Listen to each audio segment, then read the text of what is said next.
everybody. I hope you enjoyed the conference so far. I started this talk today with the bold vision of saying that we want to do hypergrowth with a very daring mission. And when we founded the company 5 years ago, we actually had the very simple vision of making consumption sustainable. I think we all know that we have to change as a society. We have to change how we consume. We have to change what we buy and how we buy it. And especially we have to move from what is now this single or one-way economy to a circular economy. And we have to do this very quickly because we're not going into the right direction. Last year was actually the year with the highest CO2 emissions that we ever had in the history of our civilization. So we have to change. And we want to do our part as a company by building the leading platform for sustainable products and services. And with this small and very simple mission, we started 5 years ago by building the winning solution for the refurbished electronics market, which means we built the marketplace, a pure B2C marketplace where we connect customers and merchants on a platform. What this means is that you as a consumer, you can buy phones, laptops, tablets, all sorts of electronics on our platform from the best quality suppliers. And what we do as a company is we aggregate all of the supply, make sure that we have the best offering, put it on a platform, and use a lot of technology to create the unique user experience for the consumer. That's great. It's great for everybody, for customers to get high-quality products, with at least a year of warranty, best prices, and obviously products are super sustainable. And for merchants, it's great because we help them to focus on the business and make their business even bigger. For us, it's great because we have a business model that is highly scalable, asset light. We don't touch the product, and for that, we can grow very, very quickly. And we did that over the last few years, been growing very quickly every year. Last few years, we doubled our revenues every year, and we actually on a trajectory to do this again this year. For that, we're actually the leaders in Germany, Austria, Sweden, Ireland, and Denmark, and we already have more than 1 million customers. So things went really well. And there were hundreds of small reasons for that. You always need to have a lot of small reasons to build a successful business. However, there are 3 themes that really describe why we as a company are very successful. The first one is we have a unique value proposition that is great for customers.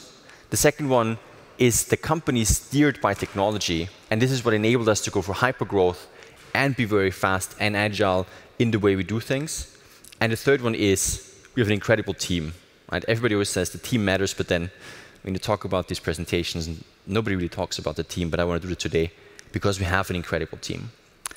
And so now I want to talk through these 3 different themes that we have as a company. First one is our value proposition towards the consumer. Right? We have extremely high quality products. We built the platform with quality in mind, which means that we have the highest quality in the market. We have great convenience. You have at least a year of warranty, so there's no risk for the consumer. We do this with the best prices. Across the whole industry, we have the lowest prices, which is obviously great for consumers. And we combine all of that with sustainability. And so now we have these 3 different rational reasons, but you all know consumers don't buy products because they need them. They buy products because they want them, right? And what we actually do is we sell them the emotion of doing the right thing. And this is very powerful, and that leads to excitement. That leads to excitement because people really like the story, they really like what we do and what we stand for. And this ultimately is great because we sell them the story of doing the right thing, and for us, it's actually true. We have a lot of companies out there that do greenwashing and just pretend they're sustainable. For us, it's actually true, and this makes me personally very proud because if you buy a product from us, our electronics save roughly 70% of CO2, right? So it's a very significant saving. However, it's not 100% because we have to swap out certain components, like we have to swap out the battery or the display.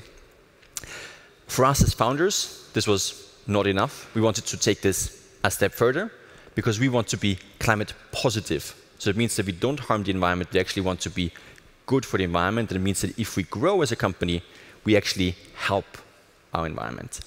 And because of that, we decided to become climate positive. We do this, of course, by saving CO2 and electronic waste. But we also plant, for example, trees for the product that we sell. We support a lot of offsetting projects. And for that, we can really say that we're climate positive because we offset every kilogram of CO2 that is emitted by a factor of 5. Offsetting is very controversial. A lot of companies don't do it right, but we believe that we do it right, and for that we're really a climate positive company. And I believe that this has to be the future of all companies out there. I think every company has to get there. Right now, it's probably less than 1% of companies that are really climate positive. And so our story, the quality that we have and the prices, ultimately lead to a very interesting flywheel. And all of that starts with incredible customer happiness. We have an NPS of more than 60, which is unparalleled across the whole industry. We are far better than anybody else in the industry. And for that, we have organic word of mouth. People talk about us, they're excited about the story, and this excitement sparks conversations. For that, we get more and more customers for free. For that, we get more orders. For that, we get more attractive for merchants. And you obviously know how a flywheel works. For that, we're growing and growing and growing without actually having to pay for marketing that much, right? And what that means, you get 44% of our customers through free word of mouth, right? That's our biggest customer acquisition channel. And then on top of that, of course, we do Google Ads, and we do a bit of branding to, accelerate referrals in Google Ads even more. And what that means is that we're extremely efficient. And I'm now coming to my favorite chart of the presentation, which is that we can actually grow a number of new customers while reducing customer acquisition cost. You can see here, the green line is our number of customers, and we grew that over the last year by 60%. At the same time, we reduced customer acquisition cost by 20%. And this is something that is very unique, that very few companies manage to do. And over the last 5 years, I've talked to, 100 investors, and every one of them said that if you want to grow your business, ultimately your CAC goes up. We can prove the opposite. And this is what makes our company very powerful and very, very fast in the way we grow. And obviously, that's not the only reason is the flywheel. We also have technology, but we also have trends that are obviously good for us. You know what's happening with inflation, very beneficial for us because people need to be more price conscious, right? They want to buy more affordable products. The latest iPhone is even more expensive than the last one, although it's basically the same product as last year and the year before. Obviously, it helps us as a company. And then the heat wave in Europe obviously also was good for us because people realized that they actually have to change the way we consume, and that drives more demand for sustainable products. For that, we obviously get more demand. And then as a marketplace, you always have this constant struggle of supply and demand, and how do you balance it? And we solve this by technology. We build technology that helps us to solve the demand and supply difference that every marketplace always has. And we did this in a very powerful way. We built a lot of tools across the whole company, and I brought here 2 tools today. First one is our buy box, which selects the best offer for you as a consumer. And the second one is the marketing technology that we use. We work a lot with Google there, and Google always says that we are among the best companies across industries in Europe when it comes to marketing technology. And I want to go through these 2 tools because they ultimately enable us going through hypergrowth without friction in the company. And for buy box, I have to actually take a step back first to look at this from a consumer point of view. What happens is if you, for example, go on eBay and you look for an iPhone 11, you get a very long list of different options, right? You can buy from different merchants, different qualities. It's a very tedious user experience. And what we did is, if you go on refurbed and look for an iPhone 11, you find only one offer. You find the best offer for you as a consumer, and we pre-selected out of 30, 40, 50 offers that we have on the platform, and that makes the user experience extremely simple. We take out all the friction, make it very simple for you as a consumer. And that by itself sounds great. But what happens in the background is actually what is really exciting. And what happens is that we built an algorithm that connects all the data that we have as a platform, data from customers and from suppliers, and for that creates what we call the buy box algorithm. Sounds very complex, but let's go through it step by step. What happens first is we collect data from our customers. We collect data on the quality of the products, how happy they are with the shipping, with the customer service. So for that, we can actually assess the quality of the products without actually touching them, right? Because we have a communication platform that we have controlled payment flows, so we know exactly what's happening with the products. That is very powerful because we know exactly how good each merchant is. And then from merchants, we get their data on prices, on stock, on shipping, etc. for APIs. And all of that is then fed into one algorithm, and it ultimately creates what we call a reverse auction model, where basically merchants have to compete on price. What that means is only the first one, the best one, actually wins. And so for that, we have a massive price reduction because merchants have to compete with each other, and only the best one makes a sale. For that, we lower prices, which is great for our customers, right, because they want to have lower prices. However, we add a quality factor on top. And since we know which merchant actually has good quality, we can control that only high-quality merchants make a sale. And this ultimately results in our unique value proposition of having low prices and high quality. And that, together with our great story, ultimately creates this first flywheel we talked about, the flywheel of referrals and word of mouth. We have another flywheel as well, which is our customer acquisition flywheel. And I know this is, again, quite complex, but let's go through it. Let's start in the top right corner, the buy box. We already talked about this, right? Let's assume at some point our supply team gets new suppliers on board. For that, we get more supply on the platform. And with more supply and our buy box algorithm, our prices go down, right? Just discussed it. For that, our prices go down, which is great, right? Customers are happy, lower prices, amazing. What happens then, though, is really interesting because with lower prices, our conversion rates go up. And we feed all of that information towards our marketing channels. We send this information to Google, we send it to Facebook. And what we do then is we steer all of our marketing budgets based on targets of the return on investment. So we steer this based on how much money do we make for every euro that we spend. And what happens is within minutes of a change in the supplier base, our marketing budgets shift and actually create more demand. So we're spending more if we see more supply. And this automatically balances supply and demand. And it means we're always balanced, right? A lot of investors always ask me, are you supply constrained or are you, demand constrained? We're actually neither, right? Because we can balance supply and demand very efficiently. And of course, if we add more suppliers, we would actually ultimately also create more demand. And that's very powerful because through this cycle, we're increasing the company, but still have a balance between supply and demand and make everybody very happy. A side effect of that is that we as a company don't have to argue about where to spend more money, right? You probably all know it in marketing teams. One campaign manager argues with the other campaign manager where to spend more money.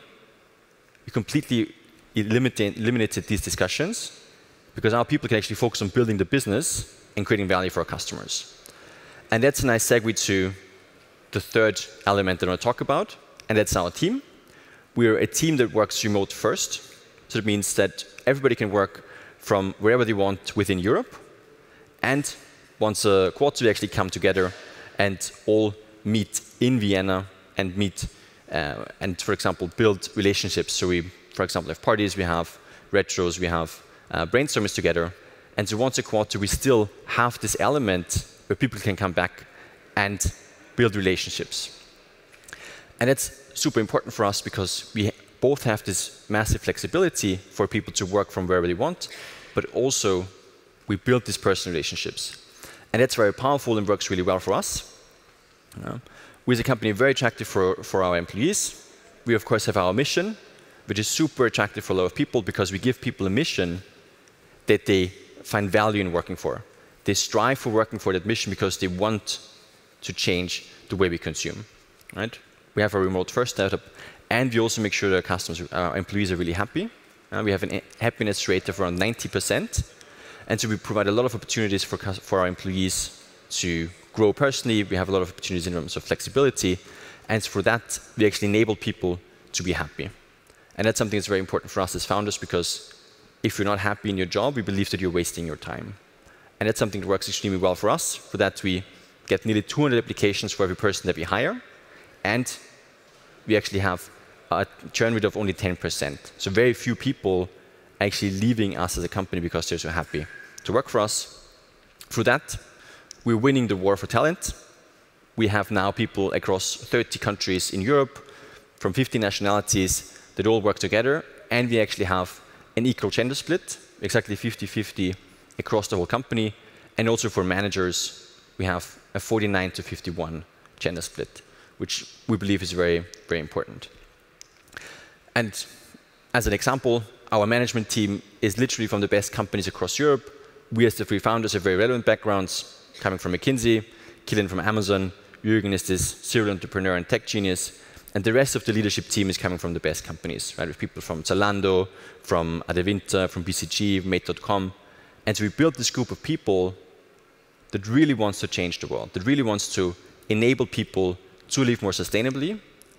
And now I want to come back to my first chart, because we believe that we have to change the way we consume. We have to make consumption sustainable, and for that we're building the leading platform for sustainable products and services. We want to do this across Europe, obviously. You heard in the last talk that Europe is ahead in all the other continents, and this is what we also see. And so we believe it's possible, but we will have to go into that direction.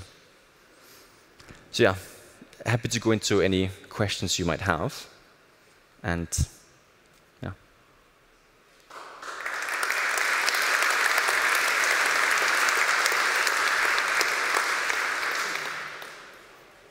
Yeah. The mic's coming. You didn't mention much about how do you acquire your suppliers, and how do they see it? Because selling through you, the electronic goods that are refurbed, it's actually competing with selling their new goods. So how did you manage to solve the supply problem? Sure. So the first thing is that all our suppliers are focused on refurbished products. Right? None of them sells new and refurbished because they need very different skill sets. The way we acquire them is fairly simple. Right? It's normal, old-fashioned direct sales. Because we have so much demand, we're very attractive for supply, and for that, suppliers are actually coming to us.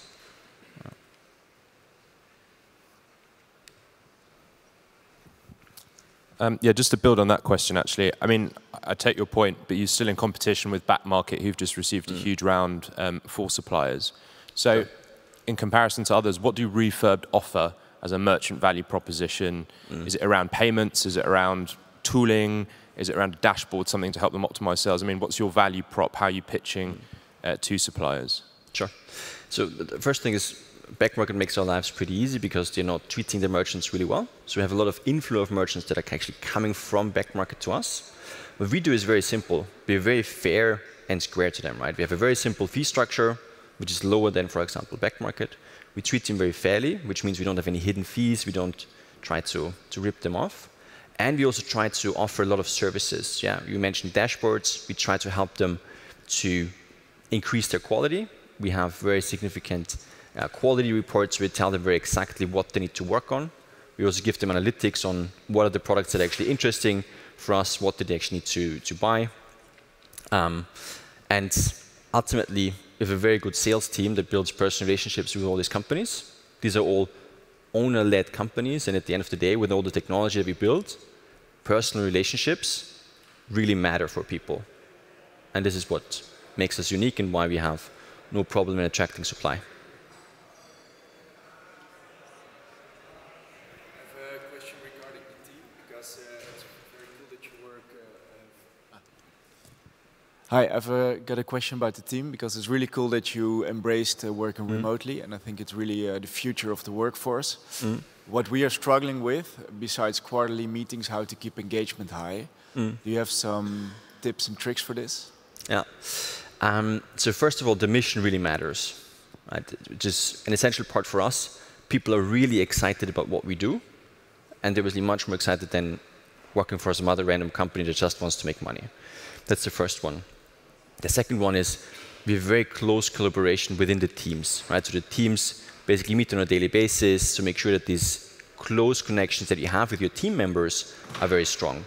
And then we obviously do weekly and monthly calls across the company where we are very transparent about what's happening, make sure that people are understood, make sure that people also have a say in what is happening in the company. And we pay very close attention to what people say. We have, for example, weekly what we call Have Your Say groups, where we randomly select people from every department and then they come together and talk about what's good and bad about the company. And we obviously act on that, and people really feel valued there. And if you do these things that are sort of no-brainers in a normal work environment. But if you do this in a remote setting as well, you can still create the engagement that you need. And you've seen our churn rates. We hardly lose anybody that we don't want to lose. Yeah. Oh, hi there. I have a marketplace company that helps teams book team offsites to sort of supercharge culture and talent retention. So my cheeky question was, how important for you was sort of having those quarterly offsites as part of the way that you work as well? Yeah, they're extremely important. Yeah, I mean, interested in the name of your company because that's exactly something that we are looking for. A couple of months ago, we actually did a team retreat where we almost managed to bring almost the whole company for a week to Italy, where we worked from Italy from a huge old monastery, which is obviously super awesome. But it's extremely important for us because ultimately we believe that personal relationships matter, but we believe that flexibility is important. And through work remote, we get the best talent across Europe, but we need these personal relationships, and that's why something your company offers is super interesting for us.